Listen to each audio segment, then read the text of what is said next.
16,500 feet की ऊंचाई पर बर्फ से ढकी एक झील, जहां हर साल गर्मियों में बर्फ पिघलते ही सैकड़ों कंकाल पानी में तैरते दिखते हैं।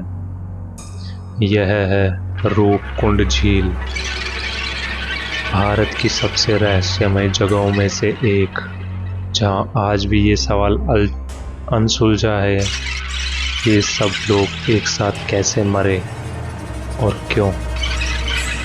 साल 1942 एक ब्रिटिश फॉरेस्ट गार्ड चमोली में गश्त पर था। तभी उसने झील में मानव खोपड़ियों और कंकाल देखे। शुरुआत में उसे लगा कि शायद युद्ध में मरे सैनिक हैं, लेकिन जैसे जैसे बर्फ पिघली, कंकालों की संख्या बढ़ती गई, 100 से ज़्यादा, और सबकी मौत का तरीका एक जैसा। 2004 में वैज्ञानिकों ने इन कंकालों का डीएनए टेस्ट किया। नतीजा चौंकाने वाला था।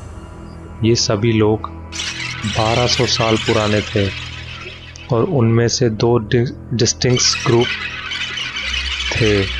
एक ग्रुप दक्षिण भारत के अमीर लोगों का, दूसरा उनके साथ चलने वाले नौकर और गाइड्स का। लेकिन इन सब की मौत का कारण था तेज और भारी भरकम ओले गिरना, जो इतने शक्तिशाली थे कि सिर की हड्डियां टूट गई। लेकिन वो ही है, सवाल अब भी बाकी है, इतने ऊंचाई पर इतनी बड़ी भीड़ क्यों थी। कुछ इतिहासकार मानते हैं कि ये एक धार्मिक यात्रा थी, शायद नंदा देवी राज जात यात्रा। कुछ कहते हैं ये बलि प्रक्रिया थी, जिसमें लोगों को स्वेच्छा से मारा। और कुछ लोग कथाओं में दावा है कि इनकी मौत किसी शापित शक्ति से हुई थी, जो झील की रक्षा करती है। स्थानीय लोग आज भी कहते हैं रूपकुंड के पास रात नहीं बितानी चाहिए। कई ट्रैकर्स ने वहाँ अजीब सन्नाटा, किसी के चलने की आवाज़ और रात में झील के किनारे काली परछाइयाँ देखी है। कुछ ने तो कैमरों में धुंधली आकृतियाँ भी रिकॉर्ड की है, जो इंसान जैसी थी लेकिन इंसान नहीं थी। वैज्ञानिकों ने तो ये मान लिया कि मौत का कारण हेल स्टॉर्म है, या ओलावृष्टि कह सकते हैं आप।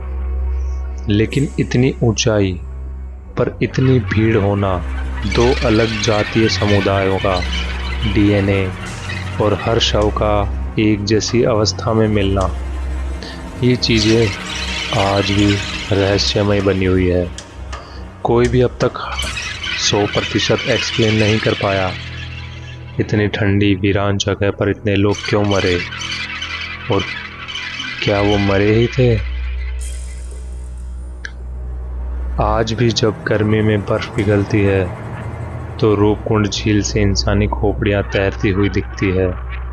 कुछ कहते हैं ये उन आत्माओं की निशानी है जो अब भी वहाँ फंसी हुई है, और अगर कोई रात में उनके पास जाए तो वो एक और कंकाल बनकर रह जाता है। बहुत सालों पहले ये कहानियाँ न्यूज़ चैनलों पे भी दिखाई दी थी।